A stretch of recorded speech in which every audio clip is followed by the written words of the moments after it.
Sapna and I welcome you all to the YouTube channel of Entire Tech Solutions. Now in this video we will discuss metal ligand bonding in transition metal complexes. This is the first lecture of inorganic chemistry for BSc 5th sem students of past course, that is medical as well as non-medical and the honors chemistry courses. यहाँ पे हमें सबसे पहले क्या देखना है कि transition metal complexes क्या होते हैं। ये जो है हमारा एक कंटिन्यूएशन है जो हमने थर्ड सेम में कोऑर्डिनेशन कंपाउंड्स किया था उसका, ठीक है। तो ट्रांजिशन मेटल हमारा क्या है, जो एस ब्लॉक और पी ब्लॉक के बीच में हमारे मेटल्स एलिमेंट्स जो है लाई करते हैं, that is D block elements, they are known as the transition metals. आप थर्ड सेम में पढ़ चुके हो। फिर उसके बाद है कॉम्प्लेक्सेस। कॉम्प्लेक्सेस क्या है हमारा, कोऑर्डिनेशन कंपाउंड्स। कोऑर्डिनेशन कंपाउंड में हमारा क्या होता है, एक बीच में सेंटर में क्या होता है, मेटल होता है। ये एटम भी हो सकता है और आयन भी हो सकता है। दैट मीन्स ये न्यूट्रल स्टेट में भी हो सकता है या इस पे पॉजिटिव चार्ज भी हो सकता है, ठीक है। तो मेटल है और उसके आसपास क्या सराउंड होंगे, हमारे कुछ लिगेंड्स प्रेजेंट होंगे, ठीक है। और इनका जो एक कंपाउंड बनेगा, स्ट्रक्चर बनेगा, उसको हम बोलेंगे क्या, कॉम्प्लेक्स या फिर कोऑर्डिनेशन कंपाउंड। अब इसमें जो है मेटल और लिगेंड के बीच में किस टाइप की बॉन्डिंग है, ये चैप्टर उस चीज से डील करता है, ठीक है। कि मेटल और लिगेंड के बीच में आयनिक बॉन्ड बन रहा है, कोवलेंट बॉन्ड बन रहा है, कोऑर्डिनेट बॉन्ड बन रहा है, ठीक है। इसके लिए जो ऑर्बिटल्स हैं हाइब्रिडाइज कर रहे हैं, मेटल के ऑर्बिटल्स हाइब्रिडाइज कर रहे हैं या फिर लिगेंड के ऑर्बिटल्स हाइब्रिडाइज कर रहे हैं, तो क्या क्या पॉसिबिलिटीज वहां पे हो सकती है, we will see in this chapter. और ये जो चैप्टर है मेनली हमारा फोकस करेगा किस पे, on the crystal field theory. तो अगर हम बात करें मेटल और लिगेंड के बीच की बॉन्डिंग की, तो फर्स्ट जो बॉन्डिंग थ्योरी आई थी that was Werner's coordination theory, ठीक है। जो फर्स्ट थ्योरी प्रपोज की गई थी for the bonding between the metal and the ligands, that was Werner's theory. और ये कब हुई थी, इन 1893, ठीक है। अब वर्नर्स थ्योरी के अकॉर्डिंग क्या था हमारा, कि जो मेटल है, the metal has two types of valencies. First is the primary valency and second is the secondary valency. Primary valency जो होती है वो रिप्रेजेंट करती है मेटल का क्या, oxidation state. Secondary valency represents the coordination number of the metal. ठीक है। सेकेंडरी वैलेंसी की वजह से जो कॉम्प्लेक्स है उसको क्या मिलता है, एक पर्टिकुलर ज्योमेट्री मिलती है कि ऑक्टाहेड्रल होगा, टेट्राहेड्रल होगा, स्क्वायर प्लेनर होगा, ठीक है। वो कौन डिसाइड करता है, मेटल का कोऑर्डिनेशन नंबर, या कह सकते हो क्या, उसकी सेकेंडरी वैलेंसी। लेकिन प्राइमरी ज्योमेट्री डिटरमाइन नहीं करती। नेक्स्ट क्या कह सकते हो कि प्राइमरी कैसी होती है, primary valency is ionizable whereas secondary valency is non ionizable. अब ये जो वर्नर्स थ्योरी है इसके अपने कुछ लिमिटेशंस थे, ठीक है। जैसे कि इसने इलेक्ट्रॉनिक स्पेक्ट्रा या कलर जो है हमारे कॉम्प्लेक्सेस का उसको एक्सप्लेन नहीं किया, ठीक है। जैसे कि हमारा कोई भी ट्रांजिशन मेटल कॉम्प्लेक्स है तो किसी पर्टिकुलर कलर का है तो उसी कलर का क्यों आ रहा है, तो that was not explained bye Werner's theory. Next, जैसे कि अगर हम स्पेक्ट्रा लेते हैं किसी कॉम्प्लेक्स का, उसमें कुछ पीक्स आ रही है, एक पीक आ रही है, दो पीक आ रही है, किस कौन से ट्रांजिशन उस कॉम्प्लेक्स में हो रहे हैं वो भी वर्नर्स थ्योरी ने एक्सप्लेन नहीं किया। अब वर्नर्स थ्योरी के अपने कुछ लिमिटेशंस हो गए, तो इसीलिए किसी और ने अपनी थ्योरी प्रपोज की and the next theory was proposed by Sidgwick, which is known as Sidgwick's theory. और ये थ्योरी किस पे बेस्ड थी, it was based on effective atomic number, ठीक है। EAN क्या है हमारा, effective atomic number. Now according to Sidgwick's theory और EAN रूल, हमारे पास क्या होता है कि जो मेटल आयन होता है वो एक्सेप्ट करता है lone pair of electrons from the ligand, ठीक है। ये क्या करेगा, लिगेंड से इलेक्ट्रॉन्स को एक्सेप्ट करेगा। और कब तक एक्सेप्ट करेगा, जब तक कि ये नेक्स्ट नोबल गैस कॉन्फ़िगरेशन को अचीव ना करे, ठीक है। मेटल आयन जो है, द सेंट्रल मेटल एटम और ion accepts electron pairs from the ligand till it achieves the next noble gas configuration। ये होता है हमारा क्या, EAN थ्योरी या EAN रूल। अब EAN रूल के अकॉर्डिंग क्या हो जाएगी कि जिस भी कॉम्प्लेक्स में जो नोबल गैस कॉन्फ़िगरेशन का नंबर है अगर वो बन रहा है तो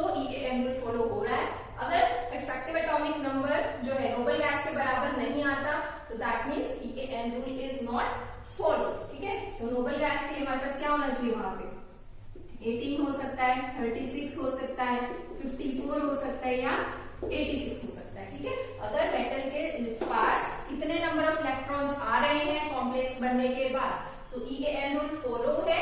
अगर इतने नहीं बन रहे, 37 आ रहा है, 55 आ रहा है, 84 कुछ भी आ रहा है इससे डिफरेंट, तो EAN रूल फॉलो नहीं हो रहा है। ठीक है, अब इस थ्योरी के भी अपने कुछ लिमिटेशंस थे। क्या लिमिटेशंस थे? कुछ ऐसे कंपाउंड्स थे जो EAN रूल को फॉलो नहीं करते। दैट मीन्स उसमें इफेक्टिव एटॉमिक नंबर जो है वो इसके बराबर नहीं आता, बट वो फिर भी स्टेबल होते हैं। तो इसीलिए इस थ्योरी को भी क्या कर दिया गया? नेग्लेक्ट कर दिया गया। तो अब हमारे पास वर्नर्स थ्योरी भी रिजेक्ट हो गई क्योंकि उसकी कुछ लिमिटेशंस थी। Similarly Sidgwick's theory was also rejected due to some limitations. फिर जो नेक्स्ट थ्योरी आई that was valence bond theory और BBT which was given by Linus Pauling. तो इसके क्या पोस्टुलेट्स थे? ये क्या है? इस थ्योरी के अकॉर्डिंग क्या था कि जो बॉन्डिंग है हमारे मेटल और लिगेंड के बीच में वो कैसी होगी? That is purely covalent. मतलब कि कोवलेंट क्या होता है हमारा? जो कि शेयरिंग ऑफ इलेक्ट्रॉन्स से होती है bonding, that is known as covalent bonding. मतलब मेटल और लिगेंड के बीच का जो बॉन्ड बन रहा है that is a purely 100% covalent bond. ठीक है, उसमें हमारे जो इलेक्ट्रॉन्स है that is shared between the metal and the ligand. अब नेक्स्ट पोस्टुलेट क्या है कि जो मेटल है उसके पास क्या होते हैं? It has some vacant atomic orbitals. जैसे उसके पास s ऑर्बिटल वेकेंट है, p ऑर्बिटल है, d है। ठीक है, तो उस मेटल के पास एम्प्टी ऑर्बिटल्स है और वो ऑर्बिटल्स आपस में क्या करेंगे? हाइब्रिडाइज करेंगे और हाइब्रिडाइजेशन करने के बाद वो एक नए सेट ऑफ ऑर्बिटल्स को फॉर्म करेंगे और वो जो नया सेट ऑफ ऑर्बिटल्स है उसको हम बोलेंगे क्या? Hybrid orbitals. The vacant atomic orbitals of the metal, for example S, P and D, they hybridize to give a new set of orbitals which is known as hybrid orbitals. अब ये कैसा है? Vacant है। ठीक है, जो atomic orbitals hybridise किए वो कैसे थे? वेकेंट थे। तो जो नए ऑर्बिटल्स बने वो भी कैसे होंगे? वेकेंट होंगे। तो मेटल के तो कौन से? Vacant hybrid orbitals. ठीक है, मेटल का वेकेंट हाइब्रिड ऑर्बिटल और लिगेंड का फील्ड ऑर्बिटल। ये जो दोनों हैं ये आपस में ओवरलैप करेंगे और यहाँ पे हमारा क्या बनेगा? मेटल और लिगेंड के बीच में coordinate covalent bond. The filled orbital of the ligand containing lone pair of electron. Ligand का क्या है? लोन पेयर ऑफ इलेक्ट्रॉन्स है जिसमें वो फील्ड ऑर्बिटल हो, जिसमें इलेक्ट्रॉन्स हैं वो फील्ड है, जिसमें इलेक्ट्रॉन्स नहीं है वो वेकेंट है। लिगेंड वाले में इलेक्ट्रॉन है तो कैसा हो गया? फील्ड हो गया। तो filled orbital of ligand overlap करेगा किसके साथ? Vacant hybrid orbital of the metal. और यहाँ पे मेटल और लिगेंड के बीच में कैसा बॉन्ड फॉर्म होगा? Coordinate covalent bond. अब ये जो दोनों इलेक्ट्रॉन्स हैं यहाँ पे ये दोनों के बीच में शेयर हो रहे हैं, इसीलिए क्या हो जाएगा? ये कोवलेंट बॉन्ड। कोऑर्डिनेट क्यों बोला? क्योंकि जो दोनों इलेक्ट्रॉन्स हैं वो किसके हैं? एक सिर्फ लिगेंड के ही वो है, मेटल का इसमें कोई कंट्रीब्यूशन नहीं है। तो जब दोनों इलेक्ट्रॉन्स लिगेंड ने दे दिए तो वो कैसा बन गया? कोऑर्डिनेट बन गया। ठीक है, कोऑर्डिनेट मतलब दोनों इलेक्ट्रॉन्स किसी एक ने दिए। कोवलेंट मतलब अब ये दोनों इलेक्ट्रॉन्स मेटल और लिगेंड दोनों लोग शेयर कर रहे हैं। ठीक है, अब जिसने दिए और जिसने एक्सेप्ट किए, ठीक है, जिसने इलेक्ट्रॉन्स को एक्सेप्ट किया उस पर क्या आ जाएगा? ये एरो आ जाएगा। ठीक है, लिगेंड ने दे दिए किसको? मेटल। तो ये हमारा क्या? मेटल और लिगेंड की बॉन्डिंग। नाउ नेक्स्ट जो हमारा पोस्टुलेट है of BBT that is the total number of metal orbitals which hybridize is equal to its coordination number. मतलब मेटल के कितने ऑर्बिटल्स हाइब्रिडाइज करेंगे? एक तो करेगा नहीं, 2 ऑर्बिटल्स हाइब्रिडाइज करेंगे, 3 करेंगे, 4 करेंगे, 5 करेंगे। कितने ऑर्बिटल्स की आपस में इंटरमिक्सिंग होगी ये डिपेंड करता है उसके किस पे? कोऑर्डिनेशन नंबर पे। मतलब कि कितने लिगेंड्स जो है मेटल के साथ अटैच हैं। अगर 6 लिगेंड्स जुड़े हैं मेटल के साथ तो मेटल के कितने ऑर्बिटल्स हाइब्रिडाइज करेंगे? 6। अगर 5 लिगेंड जुड़े हैं मेटल के साथ तो कितने ऑर्बिटल्स हाइब्रिडाइज करेंगे? 5। ठीक है, तो जितने कोऑर्डिनेशन नंबर है उतने ही नंबर ऑफ मेटल ऑर्बिटल्स क्या करेंगे? वहां पे हाइब्रिडाइज करेंगे। नेक्स्ट क्या है कि जो हमारे d ऑर्बिटल्स हैं जो इन्वॉल्व होंगे हमारे हाइब्रिडाइजेशन में वो या तो इनर d ऑर्बिटल्स हो सकते हैं या फिर आउटर d ऑर्बिटल्स हो सकते हैं। सपोज करो किसी मेटल में हमारे पास n=4 है। ठीक है, हमारे पास 4th शेल तक है। 4th शेल मतलब कि उसमें क्या होगा? हमारा 4s 4p और 4d। अब 4 है तो ऑब्वियसली 3 भी होगा। इससे पहले क्या हो जाएगा मेरा? 3d 3p।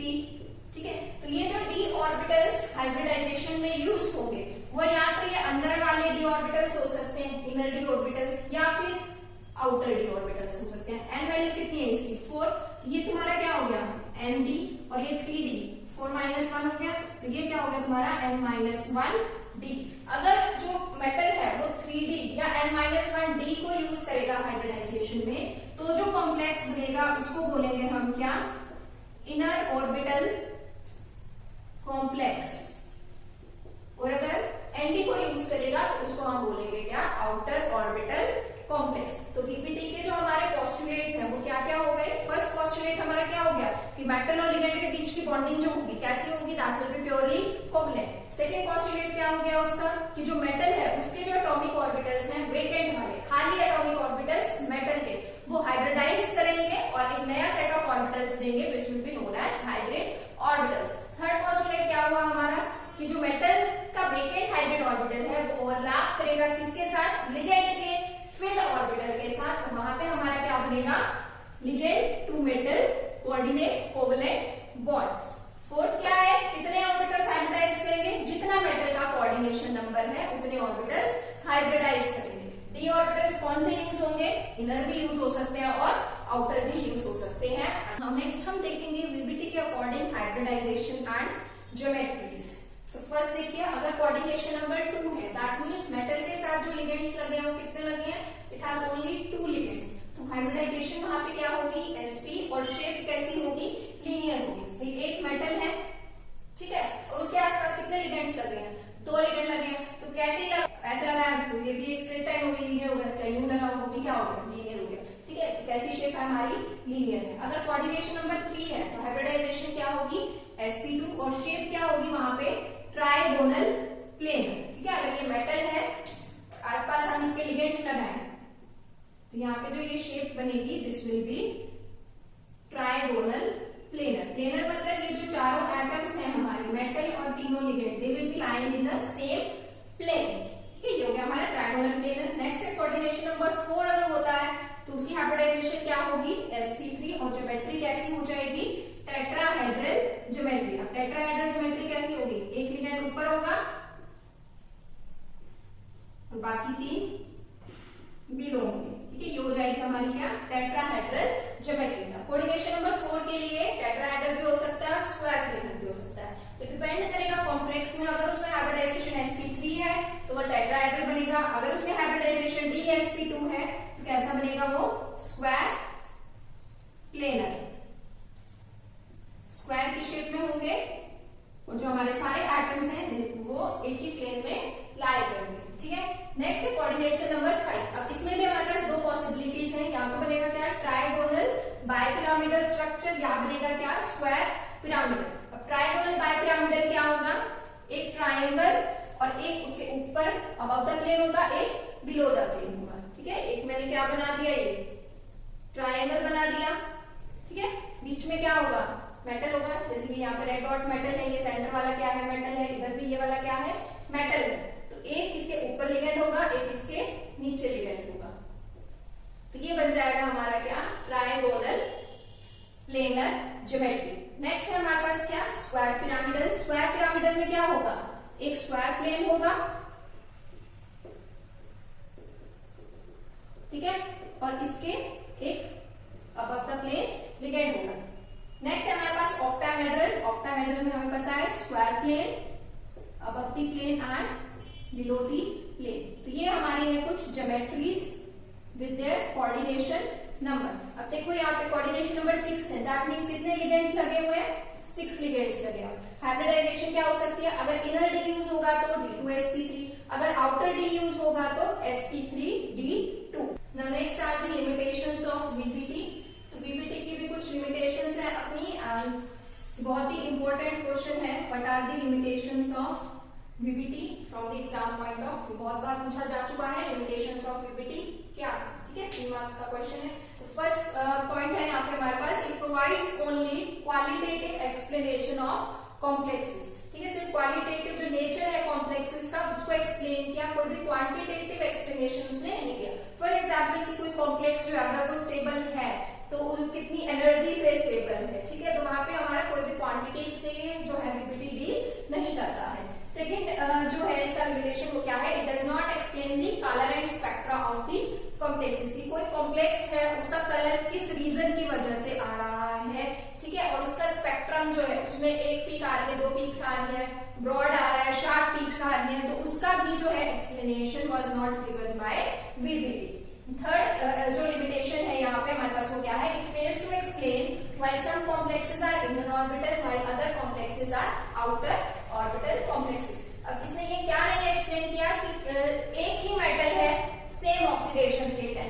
फॉर एग्जांपल जैसे यहाँ पे कोबाल्ट है, यहाँ पे भी क्या है हमारे पास कोबाल्ट है, तो अगर हम CONH3 में कोबाल्ट की ऑक्सीडेशन स्टेट निकालें कितनी हो जाएगी, NH3 क्या है, अमोनिया, कैसा लिगेंड होता है, न्यूट्रल लिगेंड होता है, इस पे कोई चार्ज प्रेजेंट नहीं होता है, तो इस पे चार्ज को सपोज करेंगे हम, कोबाल्ट पे कितना है X, NH3 पे कितना हो गया 0, कोई चार्ज नहीं है, तो ये कितना हो गया हमारा 0 × 6, ओवरऑल 0 ही बनेगा। ओवरऑल कितना बनेगा +3, X तुम्हारा कितना आ गया +3, मतलब यहाँ पे कोबाल्ट की ऑक्सीडेशन स्टेट कितनी है +3। अगर हम यहाँ पे बात करें तो कोबाल्ट को मानेंगे X, अब फ्लोराइड है तो F क्या होता है, F नेगेटिव -1 है, एक F पे कितना है -1, 6F पे कितना हो जाएगा -6, ऊपर कितना है -3, तो यहाँ पे भी कितना हो जाएगा X will be equal to +3, यहाँ पे हमारा कोबाल्ट का ऑक्सीडेशन स्टेट कितना है +3, तो दोनों में oxidation state of cobalt is +3, लेकिन NH3 वाला कॉम्प्लेक्स इनर ऑर्बिटल कॉम्प्लेक्स है और फ्लोराइड वाला कॉम्प्लेक्स जो है वो क्या है, आउटर ऑर्बिटल कॉम्प्लेक्स है। इनर ऑर्बिटल है इसलिए इसको क्या बोलेंगे हम, लो स्पिन, आउटर ऑर्बिटल है इसलिए इसको क्या बोलेंगे हम, हाई स्पिन। लो स्पिन मतलब कि इसमें जो नंबर ऑफ अनपेयर्ड इलेक्ट्रॉन्स है वो क्या है, कम है। हाई स्पिन मतलब इसमें नंबर ऑफ अनपेयर्ड इलेक्ट्रॉन्स या नंबर ऑफ अनपेयर्ड स्पिन्स जो है वो क्या है, ज्यादा है, ठीक है। तो ये जो है पीपीटी ने एक्सप्लेन नहीं किया कि कोबाल्ट सेम मेटल है, सेम ही ऑक्सीडेशन स्टेट है, एक के साथ ये बना रहा है इनर ऑर्बिटल, दूसरे के साथ ये बना रहा है आउटर ऑर्बिटल, तो ये एक्सप्लेन नहीं किया किसने, वीपीटी ने। फोर्थ लिमिटेशन क्या है, it does not explain relative stability of complexes. कुछ कॉम्प्लेक्सेस जो है वो ज्यादा स्टेबल है, कुछ कॉम्प्लेक्सेस कम स्टेबल है, तो वो स्टेबिलिटी भी एक्सप्लेन नहीं की वीपीटी ने। That is why some complexes are labile and some are inert. अब inert मतलब क्या होता है, जो स्टेबल होता है, ठीक है। सपोज करो कोई कॉम्प्लेक्स है मेरे पास, क्या Ml6 मेटल है, उसके साथ मेरे 6 लिगेंड्स अटैच हैं, तो अगर ये लिगेंड इजीली डिस्प्लेस नहीं होते, अगर ये लिगेंड इजीली डिस्प्लेस नहीं होंगे, दैट मीन्स ये कॉम्प्लेक्स क्या है, स्टेबल है, दैट मीन्स ये कॉम्प्लेक्स कैसा है, इनर्ट है। अगर ये जो लिगेंड है, ठीक है, इसमें मैं कोई और लिगेंड डालूं, L प्राइम डाल दिया मैंने, ठीक है, एक L निकल जाएगा, उसकी जगह पे क्या आ जाएगा, ये L डैश आ जाएगा, तो मतलब कि अगर ये जो लिगेंड्स है ये इजीली डिस्प्लेस हो जाते हैं किसी और लिगेंड से, तो मतलब कि अनस्टेबल था, तो ऐसे कॉम्प्लेक्स को हम क्या बोलते हैं, लेबाइल। इनर्ट जो है वो स्टेबिलिटी को रिप्रेजेंट करता है, लेबाइल जो है वो अनस्टेबिलिटी को रिप्रेजेंट करता है। The metal complexes in which the ligands cannot be displaced easily, they are known as inert complexes, whereas the metal complexes in which the ligands can be displaced easily, ठीक है, ligand easily displaced हो जाए तो उसको हम क्या बोलेंगे, labile complexes। This was not explained by VBT कि कुछ complexes तो labile होते हैं और कुछ complexes जो है वो inert होते हैं, तो क्यों होते हैं। नेक्स्ट लिमिटेशन जो है हमारे पास वो क्या है, does not consider the splitting of the orbital. ये क्या मानते हैं वीपीटी कि डी ऑर्बिटल्स की एनर्जी सेम रहती है, चाहे लिगेंड हो चाहे लिगेंड्स ना हो, ठीक है, ये स्प्लिट नहीं करते। जो हम स्प्लिटिंग करेंगे वो हम करेंगे किसमें, क्रिस्टल फील्ड थ्योरी में। लिमिटेशन हमारे पास क्या है, it does not explain the variation of magnetic moment with temperature. अब इसमें अनपेयर्ड इलेक्ट्रॉन्स हैं, ठीक है, तो इसमें मैग्नेटिक मोमेंट होता है कुछ, और वो मैग्नेटिक मोमेंट जो है टेम्परेचर के साथ साथ चेंज करता है। तो क्यों चेंज करता है, कभी टेम्परेचर इंक्रीज करने से मैग्नेटिक मोमेंट इंक्रीज होता है, कभी डिक्रीज हो जाता है, कभी इंक्रीज करके फिर डिक्रीज हो जाता है, तो वो जो वेरिएशन है मैग्नेटिक मोमेंट का टेम्परेचर के साथ, वो एक्सप्लेन नहीं किया किसने, वीबीटी ने। नाउ जो लास्ट लिमिटेशन है वीबीटी की वो क्या है हमारे पास, it does not predict whether 4 coordinated complex will be square planar और टेट्राहेड्रल। मतलब कि अगर मेरे पास कोऑर्डिनेशन नंबर कितना है, 4 है, तो जो ज्योमेट्रीज पॉसिबल है या तो कॉम्प्लेक्स जो है टेट्राहेड्रल होगा या फिर स्क्वायर प्लेनर होगा। किस केस में तो टेट्राहेड्रल बनेगा और किस केस में स्क्वायर प्लेनर बनेगा, ये एक्सप्लेन नहीं किया वीबीटी ने। फॉर एग्जाम्पल निकल 2+ का कॉम्प्लेक्स है, अगर हम निकल 2+ की कॉन्फ़िगरेशन अगर हम लिखें तो क्या हो जाएगी, निकल कितना होता है, एटॉमिक नंबर इज 28, तो कितना हो जाएगा 3d8